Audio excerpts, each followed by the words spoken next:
FIR copy ఉన్నట్టు కానీ, నన్ను జైలుకు సబ్ జైల్లో పెట్టినట్టు కానీ, నా మీద కేసు ఉన్నట్టు కానీ, నేను కోర్టుకు పోయినట్టు కానీ, కోర్టు వాయిదాలకు తిరిగినట్టు కానీ నిరూపిస్తే పూలంగల సెంటర్లో ఛాలెంజ్ వేసి రాజీనామాకు వైఎస్ఆర్ కాంగ్రెస్ పార్టీకి రాజీనామా చేసి మీ అందరికీ క్షమాపణ చెబుతాను. ఆ రోజు జరిగిన విషయం ఏమంటే, మాది దూరం నుంచి కూడా దాదాపు పులివెందులో మొట్టమొదటి చిన్న ఆడియో వీడియో లైబ్రరీ అంగడి మాది. మా షాప్ పులివెందుల్లోనే ఒరిజినల్ క్యాసెట్లు అమ్మే షాప్ పులివెందుల్లో ఎవరికైనా ఉందంటే ఈ పులివెందుల ప్రాంతంలో ప్రతి ఒక్కరికి తెలుసు, అది మాదే అంగడి. అప్పుడు దాదాపు మేము పెట్టిన తర్వాత 15-16 అంగళ్ళు పులివెందుల్లో పడినాయి. పడినప్పుడు ఒకరోజు ASP Rangareddy sir, SI Sharif sir అనుకుంటారు, సిఐ రజాక్ సార్ ఉన్నారు. వాళ్ళు వచ్చి పులివెందుల్లో నీలి చిత్రాలు అంటే బూత్ సినిమాలో క్యాసెట్లు ఎక్కువ ఉన్నాయని పులివెందుల్లో అన్ని అంగళ్ళను పిలుచుకొని పోయినారు. ఆ సందర్భంలో మేము కూడా అక్కడికి పోయినాం. పోలీసులు వచ్చి పిలిచింటే రాండి ఏఎస్పీ గారు రమ్మన్నారని, మీ దగ్గర బ్లూ ఫిలిమ్స్ ఉన్నాయి, మీరు మిమ్మల్ని అరెస్ట్ చేస్తాం అదంటే, సార్ మా వచ్చి మా అంగడి చెక్ చేసుకోండి, మా ఇల్లు చెక్ చేసుకోండి అని చెప్పినాం.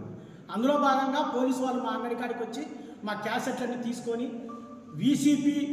అప్పుడు వీసీపీ క్యాసెట్స్ సీడీలు కూడా అప్పటికి ఇంకా రాలేదు, టీవీలు పెట్టి కొన్ని క్యాసెట్లన్నీ కూడా చెకప్ చేసుకున్నారు.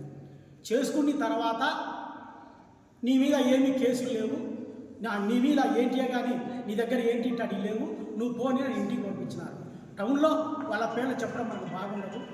ఒక 3 మీదేమో ఆ రోజు వాళ్ళ దగ్గర దొరికినాయనే ఉద్దేశంతో వాళ్ళ మీద కేసు పెట్టారు. నా మీద ఏమీ లేవు, నువ్వు ఖచ్చితంగా మంచిగా పోని ఏఎస్పీ రంగారెడ్డి సారే నన్ను ఇంటికి పంపించాడు. కేసు కానీ, ఎఫ్ఐఆర్ కానీ, కోర్టుకు పోవడం కానీ, సబ్జెక్ట్ కానీ పోవడం కానీ ఎక్కడే కానీ లేదు. మీరు నిరూపిస్తే ఎనీ టైం దేనికైనా సిద్ధమే. ఓపెన్ ఛాలెంజ్ చేసి చెప్తున్నా, మీరు నిరూపించలేకపోతే మీరు రాజకీయ సన్యాయం చేసి నాకు క్షమాపణ చెప్పాలని డిమాండ్ చేస్తున్నా. ఇంకొకటి, వాటర్ ప్లాంట్ దగ్గర 200 మంది మనుషులను వేసుకొని ఆ రోజు ఏదో చేశానని చెప్పారు. ఆ రోజు రాత్రి 8:30కు నేను భోజనానికి ఇంటికి వచ్చింటే, ఇంటికాడ వాటర్ ప్లాంట్ కాడ పిల్లలంతా ఎవరో 300 మంది గుంపై రంగులు కొడుతున్నారు వాటర్ ప్లాంట్కి అని చెప్పేసి, ఆ నగిరిగుట్టల నుంచి అన్న ఎవరో పిల్లలంతా వచ్చి ఇక్కడ ఏదో రంగులు కొడుతున్నారన్న, వాళ్ళంతా టీడీపీలు కూడా ఎవరో ఉన్నారు, ఇడంతా అల్లరిగా ఉంది, అంతా చిన్న చిన్న పిల్లలు ఉన్నారు, నువ్వు రా అని నాకు ఫోన్ వచ్చింది. నేను వెంటనే ఇంటికి వచ్చినాను, ఇంకా ఫ్యాంట్ కూడా తీయకోకుండా అట్లే లేచి వాటర్ ప్లాంట్ కాడిపోయినా. పోతే పార్టీకి చెందిన పిల్లలు అందరు ఏమిటి అందరూ ఉన్నారంటే, అన్న వాటర్ ప్లాంట్ ఇదంతా మనం తీసుకుంటున్నాం అని చెప్పి రంగులు కొట్టడం చేస్తుంటే, అక్కడనే టీడీపీకి చెందిన వాళ్ళు కూడా ఉన్నారు.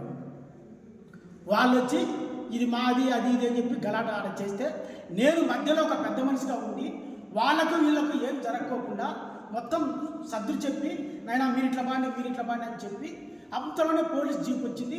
పోలీసులు కూడా ఆ సందర్భంలో అక్కడే ఉన్నారు. వాళ్ళు పోలీసులు కూడా అయ్యా గలాటలు ఎందుకు, ఏదంటే పద్ధతి మాట్లాడదాం ఇంటికి పోండి అని ఇంటికి పంపించినారు. అది ఆడ జరిగిన ఇష్యూ. నేను మనుషులను వేసుకొని పోయినట్టు కానీ, నేను ఆడ గొడవ చేసినట్టు కానీ, మీ గుండెల మీద చేసుకొని మీ ఆత్మసాక్షిగా ఏ దేవుని దగ్గరికి వచ్చి మీరు ప్రమాణం చేసినా సర్వం సిద్ధం ప్రమాణం చేయడానికి. లేనిపోని ఆరోపణలు చేసుకుంటూ ఏదో రాజకీయ పబ్బం గడుపుకోవడానికి మీరు మాట్లాడితే సహించే ప్రసక్తే లేదు. నేను చెప్పిన ఈ 2 పాయింట్లతో కాదని మీరు నిరూపించగలరా? మీరు ఖచ్చితంగా మీరు నిరూపిస్తే నేను దేనికైనా సిద్ధం అని సభాపూర్వకంగా మీకు తెలియజేసుకుంటున్నాను.